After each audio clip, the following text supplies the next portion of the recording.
미국은 지금 달러 중심의 전통 금융망을 전부 크립토로 교체하겠다, 이런 전략적 그림을 갖고 있습니다. 미국이 부채 문제를 해결할 방법이 없어요. 국채를 팔 방법이 달러 스테이블 코인이고, 달러를 탄도에 심어갖고 전 세계 시민들이 안방으로 배달하겠다는 겁니다. 그렇게 자유자재로 쓰이게 된다면 원화 입장에서는 또 안 좋은 거 아닙니까? 원화 없어지고 은행들 다 망한다라는 이야기를 진짜 제가 대놓고 인정했거든요. 통화 주권이 우리가 지금 잡아야 될 게 아니라 금융 주도권으로 우리가 이 포인트로 옮기면 우리한테 기회가 왔다라고 저는 보거든요. 우리한테 찬스가 온 거죠.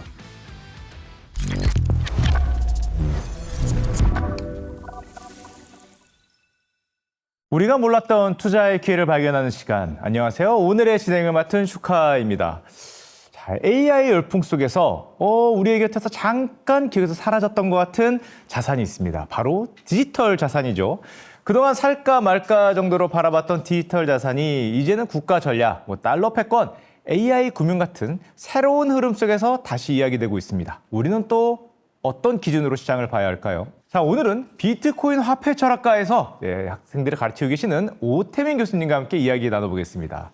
교수님 안녕하십니까? 안녕하세요. 교수님 간단한 소개 좀 부탁드리겠습니다. 안녕하세요. 오태민입니다. 저는 2014년도에 비트코인을 처음으로 알게 돼서 그 이후로 계속 비트코인에 대해서 글 쓰고 강의하고 투자도 하고 있습니다. 네, 교수님 비트코인을 투자를 하려고 할 때 항상 또 듣는 말이 있거든요. 무슨 4년 주기가 있다, 또 무슨 주기가 있다, 이런 말들이 나오는데 실제로 주기가 좀 있다고 봐야 되는 건가요? 주기가 진짜 기가 막히게 잘 맞습니다. 그 비트코인은 사실 주기만 알고 있어도 세상에서 가장 투자하기가 쉬운 자산이라고 보실 수 있어요. 그러니까 4년에 한 번씩 미친 듯이 오르고, 또 미친 듯이 오른 다음에는 전체 가치의 최소 60% 이상이 폭락해버립니다. 지금 2026년인 올해가 가장 안 좋은 폭락을 한 상태입니다. 그리고 교수님께서는 지금이 좀 그래도 사도 괜찮은 정도의 가격대라고 보시는 거네요. 이제는 진짜 괜찮은 가격대입니다. 왜냐하면 작년 말에는 제가 비트코인 시즌 종료된 것 같다고 조심스럽게 방송에서 말씀을 드렸어요. 왜냐하면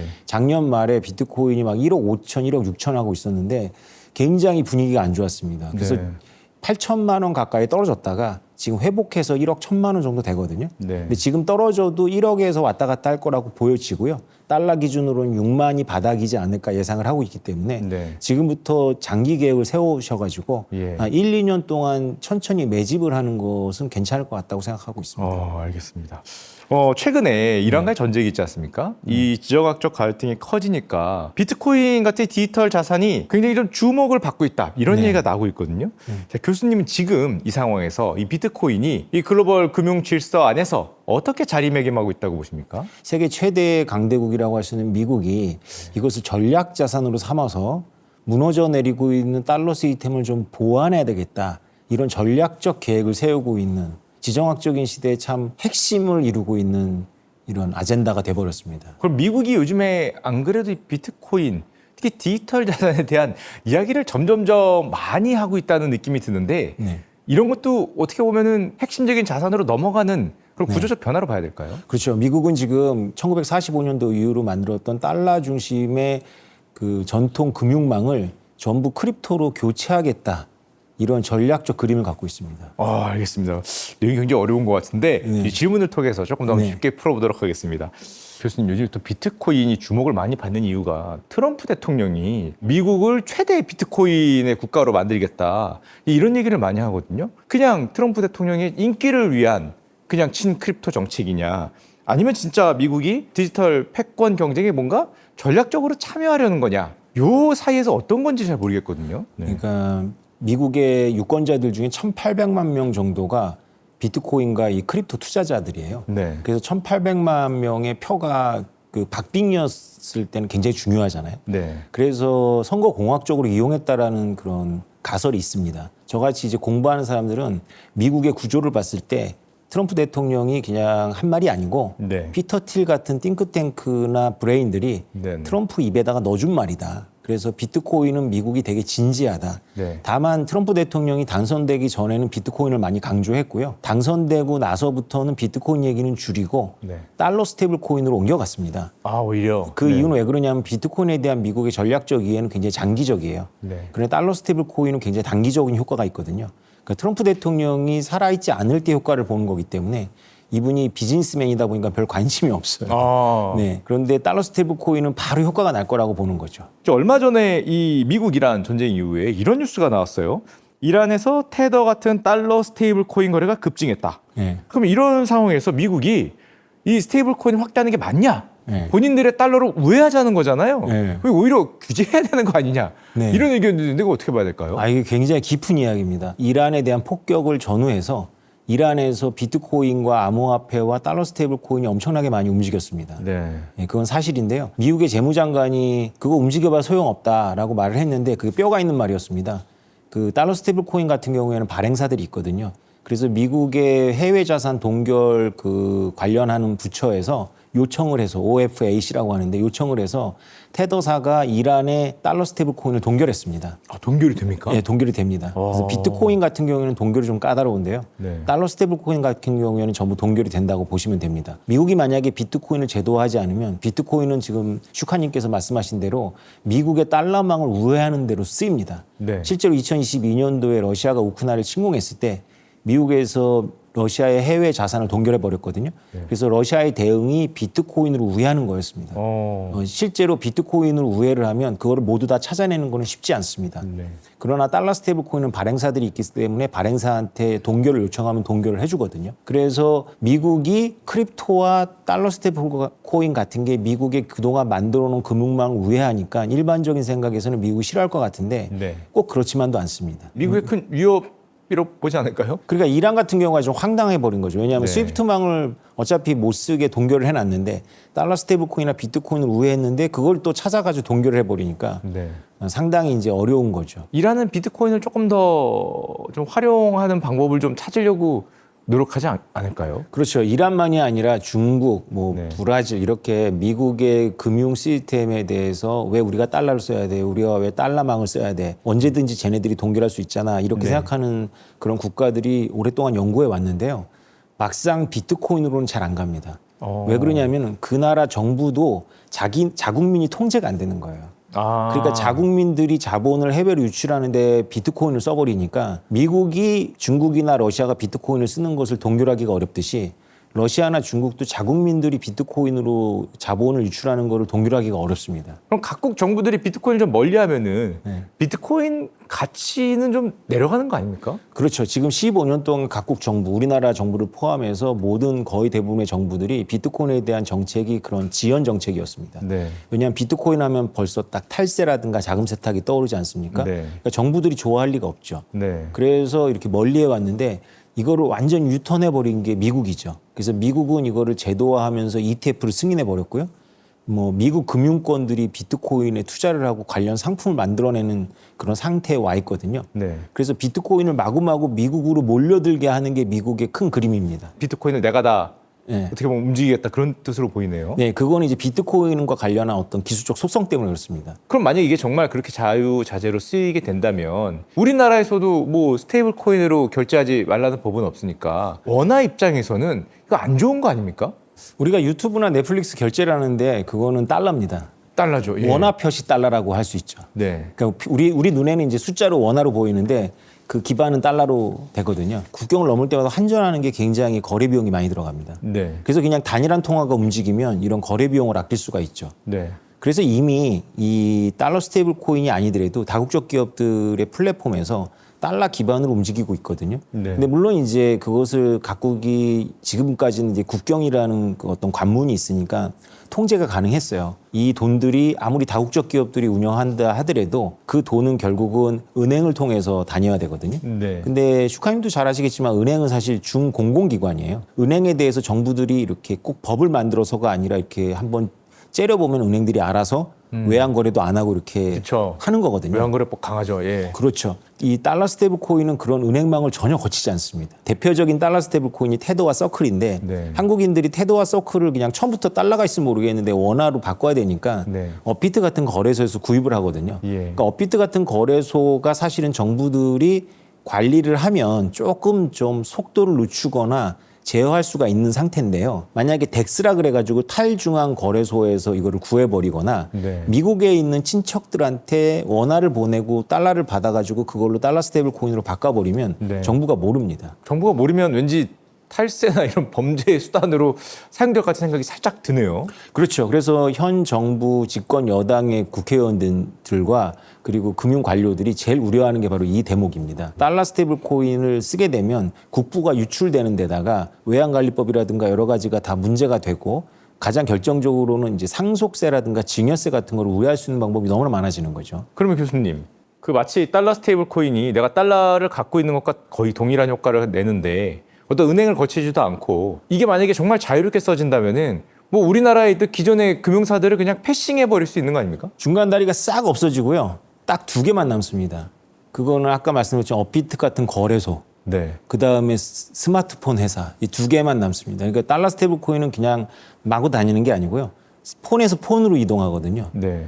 업비트 같은 거래소가 달러 스테이블 코인의 B2B 허브라고 보면 네. B2C 허브는 이제 갤럭시 폰이라든가 아이폰 같은 거가 되는 거죠. 그럼 교수님이 보기에 이 정말 이 스테이블 코인이 뭐 달러를 기반으로 했건 어떤 걸 기반으로 했건 이 우리나라 원화를 대체할 수 있다고 보시나요? 이 문제를 가지고 2년 전부터 계속 이렇게 지금 국가 비상 상황이다. 원화 없어지고 은행들 다 망한다라는 이야기를 진짜 제가 대놓고 2년 전부터 했거든요. 예. 그래가지고 고위 전직 관료께서 우리나라에 또 다국적 기업이 여러 개 있지 않습니까? 네네. 그 다국적 기업들이 외국에서 번 돈은 달러로 법니다. 그리고 자기 주거래 은행에 넣어놨다가 또 외국의 하청업체한테 또 달러로 보냅니다. 네. 근데 이 우리나라 금산분리 때문에 이 뭐 우리나라 다국적 기업이 은행을 갖고 있지 않으니까 은행들한테 넣었다가 뺐다 하는 거를 그냥 수시로 하는 거예요. 그런데 달러 스테이블 코인으로 받으면 그걸 갖고 있다가 그냥 하청업체한테 주면 됩니다. 네. 은행을 안 거치죠.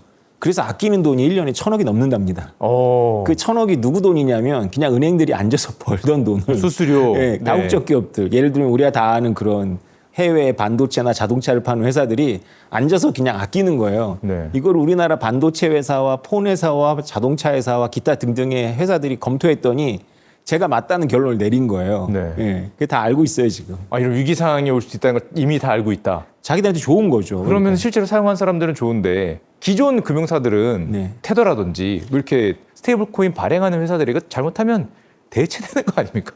잘못하면 대체되는 게 아니라 대체가 예정돼 있다고 저는 보고 있는데요. 예정이 돼 있습니까? 슈카님도 기억하실지 모르겠지만 그 웹 원 시대 때 그냥 네네. 인터넷이 아주 단순했던 시절에 네네. 음원 공유 프로그램들이 있었어요. 넵스터하고 소리바다가 이런 데서 막 음원을 공유하니까 네. 소니 뮤직 뭐 이런 데서 소송을 걸어갖고 엄청난 손해배상을 해갖고 망했습니다. 그렇죠. 예. 그런데 그런 음반사들이 살았나요? 뭐 명맥은 유지하지만 예. 지금 CD롬으로다가 음악 안 듣지 않아요. 다 네. 스트리밍으로 갔습니다. 예. 더 뭐 무서운 애들이 나왔거든요. 그 진짜 P2P로. 네. 그러니까 이게 그런 거라고 보시면 됩니다. 그래서 이게 지금 무슨 뭐 은행들이 막는다 그래가지고 이자를 못 주게 하는 법 가지고 지금 클래리티 법이 미국에서 통과되니 많이 네네. 하고 있는 게 은행들이 이제 로비를 하기 때문이거든요. 네. 근데 달러 스테이블 코인을 미국이 선택 안 했으면 모르는데 미국의 국가 의지예요. 지금 미국이 달러와 부채 문제를 살리려면 달러 스테이블 코인밖에 없다라고 결론을 내린 거거든요. 그래서 미국이 자기 나라의 상업은행들을 포기한 상태입니다. 포기했습니까? 그렇죠. 왜냐하면 상업은행의 이권을 생각하면 이걸 하면 안 돼요. 아. 왜냐하면 상업은행이라는 거는 단기 예금을 받아가지고 장기 대출하면서 예대 마진을 먹는 건데 네. 달러 스테이블 코인이고 원화 스테이블 코인이 은행을 안 거쳐요. 네. 그럼 은행들은 그렇게 손쉽게 그 자산을 확보할 수가 없는 거죠. 그래서 은행들이 굉장히 경영난을 겪는 데다가 수출입 무역에서도 중간에서 이렇게 할인하면서 받는 것들이 다 없어지는 거죠. 뭐 그러면서 이제 은행들의 업태가 사실은 공중분해돼 가고 있다 이렇게 생각하시면 됩니다. 방금 교수님께서 살짝 말씀해 주셨는데 이 크립토, 이 스테이블 코인 같은 거에 이자를 주지 마라.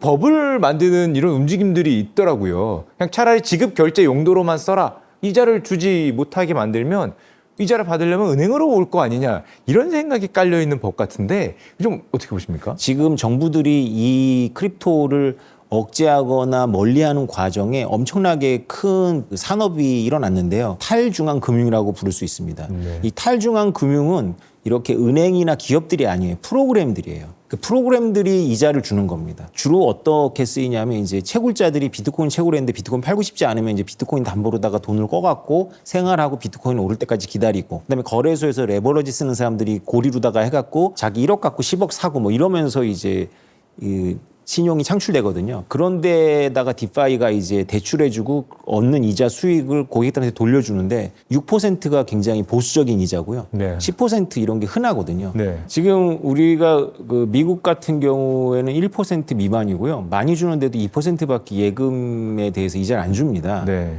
장기 예금 말고 단기 예금에 대해서. 네. 그러니까 은행이 생각해 봤을 때 이 디파이하고 경쟁을 하면 은행이 다 망하게 생겼단 말이죠. 네. 그래서 이번에 미국에서 크리에이티브 법안에서 이 디파이들에게 이자를 주는 것을 금지하는 문구를 하나 넣어달라고 요청을 한 거예요. 네. 왜 문구를 넣어달라고 하냐면 그 문구가 있어야 이제 그런 이자를 주는 그 뭐 앱이 됐건 발명자가 됐건 기업이 됐건 소송을 할 수 있지 않습니까? 네네. 그래서 그거 가지고 계속 지금 실랑이를 벌이다가 간신히 이제 상원에서 뭐 정리가 좀 됐는데 네. 가만히 있는 것은 이자를 주면 안 되고 네. 뭔가 액션을 했을 때 마일리지 포인트처럼 주는 것은 괜찮다 뭐 이런 식으로 이제 두루뭉실하게 좀 넘어갔는데요.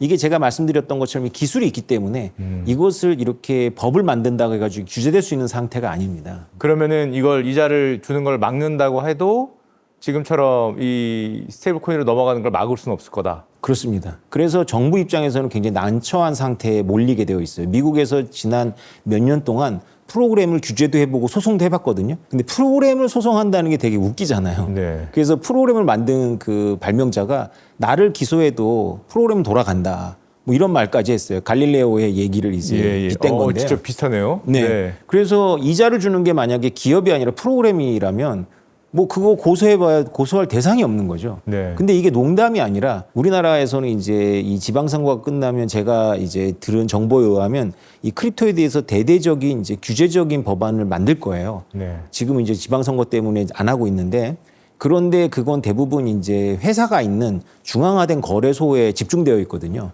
그러면 이게 뭐가 문제냐면 아예 중앙화되지 않은 거래소를 한국인들이 이용합니다. 유니스왑이라든가 이런 걸 이용해 갖고 하는 거죠. 네. 그러면 거기는 이제 한국 정부가 기소할 대상, 감옥에 보낼 대상이 없어요. 미국에서 토네이도 캐시라 그래가지고 우리나라랑 관련인데 북한의 라자루스가 네. 그 해킹한 돈을 갖다가 자금 세탁하는데 이용한 그런 믹서기예요. 이게 쉽게 얘기하면 믹서기처럼 이게 쫙 가르면 이제 형체가 없어지잖아요. 네. 비트코인을 갈지 않으면 어디서 왔는지 다 알거든요. 그래서 네. 비트코인을 토네이도 믹서기에 넣고 가른 다음에 빼면 이게 분해가 돼갖고 추적이 안 되는 거죠. 그래서 이 토네이도 믹서기를 만든 사람하고 이 토네이도 믹서기 둘 다 규제를 했어요. 네. 근데 토네이도 믹서기를 규제했더니 법원에서 야, 그 프로그램은 규제 대상이 아닌 것 같은데 하고 네. 이거는 이제 드랍이 됐고요. 이 사람도 일부 유죄 판결을 받았지만 배심원들끼리 막 싸우다가 끝나버렸어요. 판결이. 네. 그러다가 트럼프가 들어서가지고 이제 많은 것을 취하해 줬는데 어쨌건 미국에서 지난 5년 동안 프로그램 탈중앙 금융에 대해서 기소를 해봤습니다.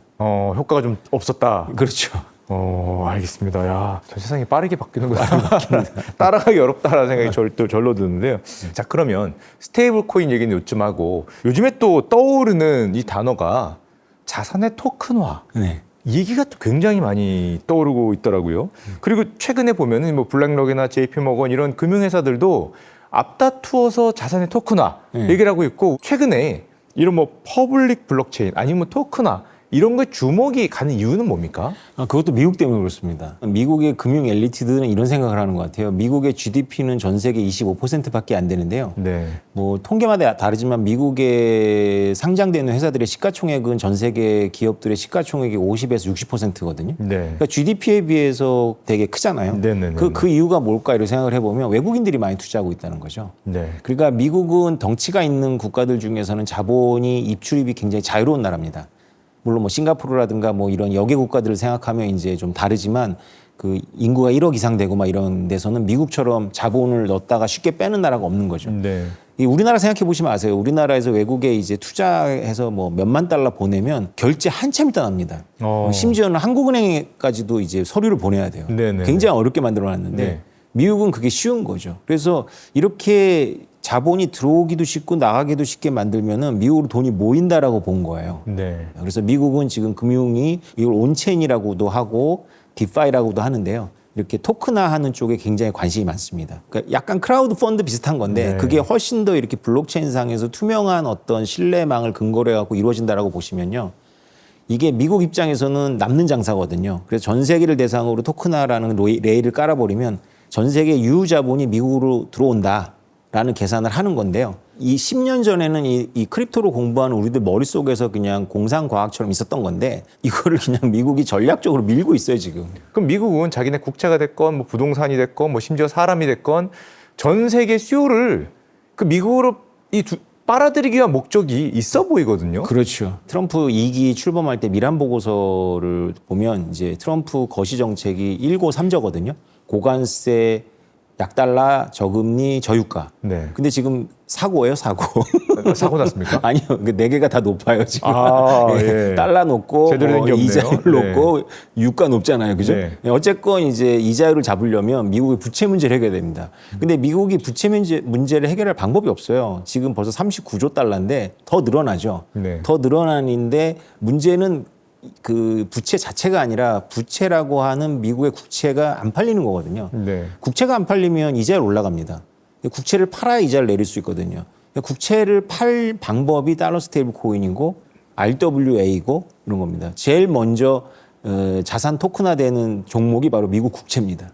그래서 미국 국채를 해외에 있는 유유자본들이 이렇게 살 수 있도록, 원래 아프리카하고 동남아 이런 데는 금융 산업이 안 들어갔다는 정도가 아니라 그냥 은행이 없는 경우가 너무 많거든요. 네. 그런데 스마트폰이나 폰은 다 있어요. 네. 그러니까 은행이 안 들어가는 곳에 폰이 다 들어가 있고 안 들어간 곳은 스타링크로 또 넣으면 되니까 이제 자신들의 저축을 자국 통화로다가 했다가 인플레이션으로다가 뺏기지 말고 미국 달러거나 달러가 좀 너무 천천히 간다 그러면 이자 주는 미국 국채를 토큰으로 사라 이런 거죠. 미국 자본시장을 전 세계 자본시장화 시켜서 네. 지금 미국이 부담이 굉장히 큰데 네. 나눠서 지고 그렇죠. 그러면 향후 뭐 얼마가 될지 모르겠지만 한 뭐 50년, 100년은 뭐 이게 또 더 갈 수 있지 않을까? 네. 약간 이런 게 좀 깔려 있는 것 같습니다. 지정학적으로 굉장히 빠르시네요. 네, 맞습니다. 지금 미국의 80년 체제가 수명이 다했어요. 이걸 어떻게 돌파할까 전 세계가 이렇게 보고 있었는데 크립토로 돌파하겠다라고 이렇게 깃발을 올린 거죠. 그래서 달러를 그냥 탄도미사일에 탄도에 심어갖고 전 세계 시민들이 안방으로 배달하겠다는 겁니다. 스테이블코인을 통해서 그렇죠. 그걸 통해서 토큰화된 미국 자산을 사고 그렇죠. 예전에 이 글로벌 빅테크들이 한창 주가 오를 때 이런 말 했었거든요. 이 미국 회사들이 전 세계 시장을 흡수하고 있다. 원래는 그 나라 기업들이 커야 될 그 파이를 미국 빅테크들이 확 흡수하면서 이게 엄청나게 커진 거 아니냐. 이런 말을 했었는데 이제는 반대로 자본시장에서 이제 약간 그런 느낌이 드러나는 것 같습니다. 그거를 강화하는 거죠. 그동안은 그것을 이제 아까 슈카님 말씀하신 것처럼 여러 가지 자본 흐름을 통제하는 기구들이 있었어요. 네. 비자 마스터카드도 그 중에 하나고 통신회사도 간접적이지만 그걸 통제할 수 있고요. 네. 그리고 이제 은행들이 이런 걸 전부 그걸 통제했는데도 불구하고 빅테크로 이렇게 몰아가는데 네. 우리나라 같은 경우는 미국 주식을 자유롭게 투자하지만 전 세계에서 미국 주식을 자유롭게 투자하지 못하게 하는 나라도 꽤 많거든요. 네. 그런데 토큰화가 돼버리면 아까 말씀드렸지만 국경이 없으니까 네. 중국인들도 미국 국채나 주식을 마음껏 투자하게 되는 거고 예, 미국을 싫어하는 나라들의 국민들도 막 마음껏 투자하는 거니까 이제 이란 정부 입장에서는 눈이 돌아가는 이야기죠. 자국 국민들이 월급 받으면 미국 국채 사고 미국 뭐 이렇게 할 거니까. 그러면 이 어떻게 보면 자국 시장의 이 양분을 미국이 약간 빨아간 느낌도 네. 없잖아 있는데 이거를 각국은 아니면 또는 우리나라는 어떻게 대응해야 될까요? 유럽이 대표적인데요. 유럽은 이제 굉장히 엄격하게 이거를 통제하려고 마음을 먹었었어요. 그래서 이 3년 전에 미카 법안이라는 걸 해서 그 자신들의 기준이 안 맞는 뭐 테더 같은 회사들을 유럽의 시장에서 퇴출했습니다. 네. 그래서 제가 실제로 전직 관료들하고 밥을 먹으면 이렇게 얘기하면 이제 충격을 받으세요. 그분들이 국가를 운영하셨던 그때는 미국이 주도를 했지만 개별 국가의 주권을 인정하는 국민국가라는 그 국경이 통신과 자본시장을 지키는 상태에서 국가를 운영하셨거든요. 근데 네. 제 얘기를 들으면서 다들 너무 놀라시는 거예요. 그러면 통신과 금융의 국경이 없어지네? 네. 그래서 이분들이 저한테 물어보는 게 업비트에서 테더를 당장 상장 폐지하면 어떻게 되냐? 이렇게 물어보세요. 그래서 제가 알았죠. 아, 이 글로 가는구나. 그래서 제가 예를 들어서 말씀드린 게 유럽입니다. 유럽이 했어요, 그거를. 네. 여러 가지 이유로다가 이제 그 기준에 안 맞는다고 테더를 퇴출했는데 아까 말씀드렸듯이 유럽인들이 계속 씁니다. 덱스라는 걸 통해 갖고. 왜냐하면 유럽에 근거한 그 거래소에서만 퇴출된 거지 우리가 인터넷이 국경이 없잖아요. 그래서 네네. 그냥 인터넷으로 다 살 수 있습니다. 그래서 그런 덱스나 이런 걸 통해서 다 사서 역시 달러 스테이블 코인을 쓰는데 유로 기반의 스테이블 코인의 시장 점유율이 0.2%입니다. 유럽인들도 달러를 좋아해요. 근데 왜 유로 스테이블 코인이 또 이렇게 인기가 없습니까? 그게 이제 IMF 보고서 나오는 건데요. 달러가 지불 준비금에서 점점 후퇴하고 있어요. 70%까지 갔다가 50% 대로 내려갔거든요. 네. 유로는 한 25%를 국권이 지키고 그다음에 네. 파운드, 뭐 엔화 이렇게 하는데 지불준비금의 25%는 유로인데 일반적인 은행들이 아니라 금융 엘리트들이 선택을 하면 4분의 1은 유로를 선택하는데 개인들한테 선택권을 주면 유럽인들도 달러를 선택하는 거고요. 칠레 사람들, 터키 사람들, 아르헨티나 사람들 고민하지 않고 달러 선택합니다. 그래서 제가 수업 시간에 그냥 우리 뭐 여러 강연이나 이런 데서 그냥 물어봐요. 선택권이 있으면 원화, 유로, 프랑, 뭐 파운드 중에 어떤 거 선택해요? 그럼 다 달러죠. 그러니까 그게 이제 미국이 여태까지는 각국의 금융 엘리트들한테 선택권을 줬다가 이제 달러 스테이블 코인이라는 걸 통해 갖고 각국의 국민들과 시민들을 직접 상대하겠다는 거죠. 아, 정부를 건너뛰고. 그렇죠. 뭐 유럽이 그걸 막았다가 실패를 했으면 우리나라도 어떻게 이런 흐름을 막을 수 있는 길은 또 잘 안 보이는 거네요. 그렇죠. 우리는 이미 유럽보다 훨씬 더 그 디지털에 밀착되어 있거든요. 그래서 우리는 더 빠르게 흡수될 거라고 보는 거죠. 그래서 한국이 선택할 수 있는 길은 통화 주권을 지키는 데 포인트를 맞추면 실기할 거라는 게 이제 저희 주장이고요. 포인트를 옮겨야 된다고 생각하는 거예요. 저는 통화 주권이 우리가 지금 잡아야 될 게 아니라 금융 주도권이다.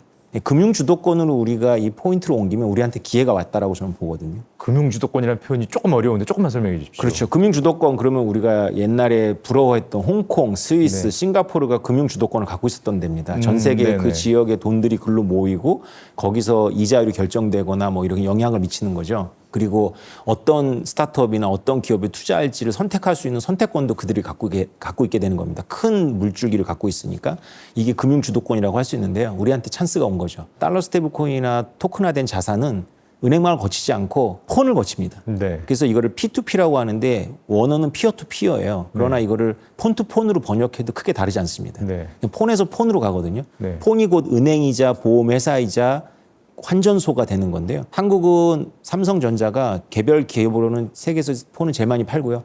원래는 40%까지 시장을 점유했다가 이제 20%에 떨어졌지만 애플하고 같고요. 나머지 60%는 중국 계열이 이제 나눠 먹는데 삼성폰의 가장 유리한 점은 글로벌 사우스에서 많이 팝니다. 애플은 선진국에서 많이 팔고요. 네. 글로벌 사우스는 선택권이 없어요. 은행들이 너무 멀기 때문에 폰으로 이용해서 달러 스테이블 코인 써야 돼요. 우리가 금산분리만 좀 이렇게 완화시키면 삼성은 세계 최대의 앞서가는 지금 3차 산업혁명에서 가장 최대의 그 금융기업이 될 수 있죠. 금융기업이 될 수 있다. 네, 삼성은. 네. 삼성전자 주식을 더 사야 됩니까? 죄송합니다. 갑자기.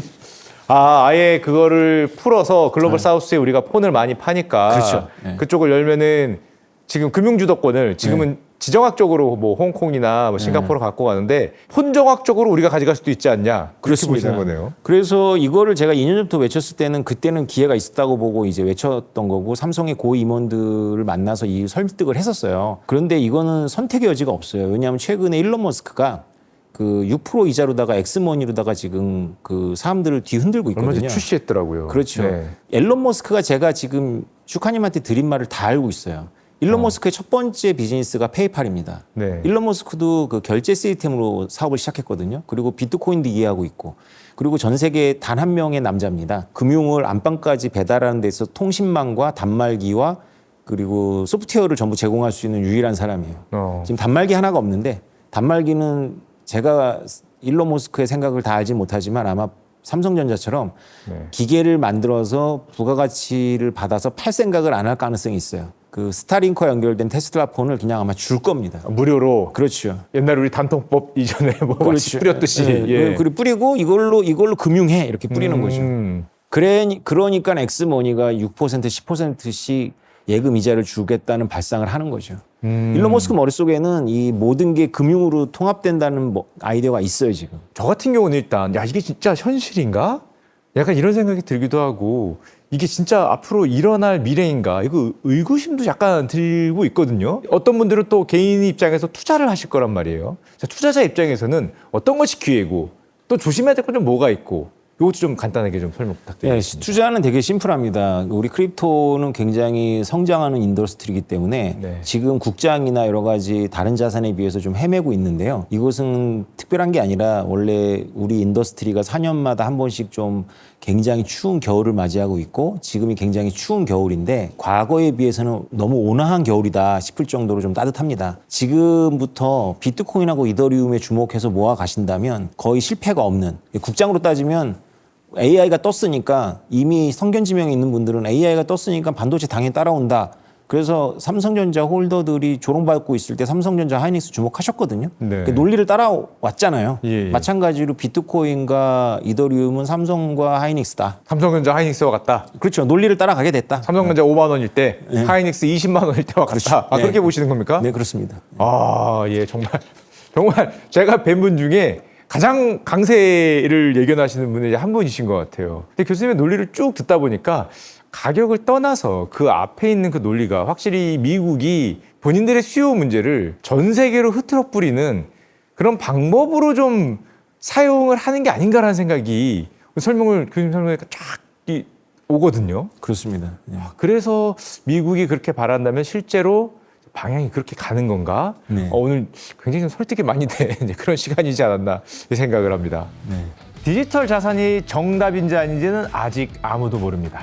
미국의 뜻이 무엇인지도 아직은 명확하게 나타난 것 같지는 않습니다. 다만 오늘 교수님 말씀처럼 세상이 왜 이 방향으로 움직이는지, 월가는 또 왜 토큰을 강조하는지 밑바탕에 깔린 논리가 이해되는 시간이 아니었나 생각합니다. 이해하는 것만으로도 우리가 할 수 있는 선택지는 분명 달라질 것 같습니다. 오늘 함께해 주신 오태민 교수님께 다시 한번 인사드리도록 하겠습니다. 교수님 감사합니다. 감사합니다.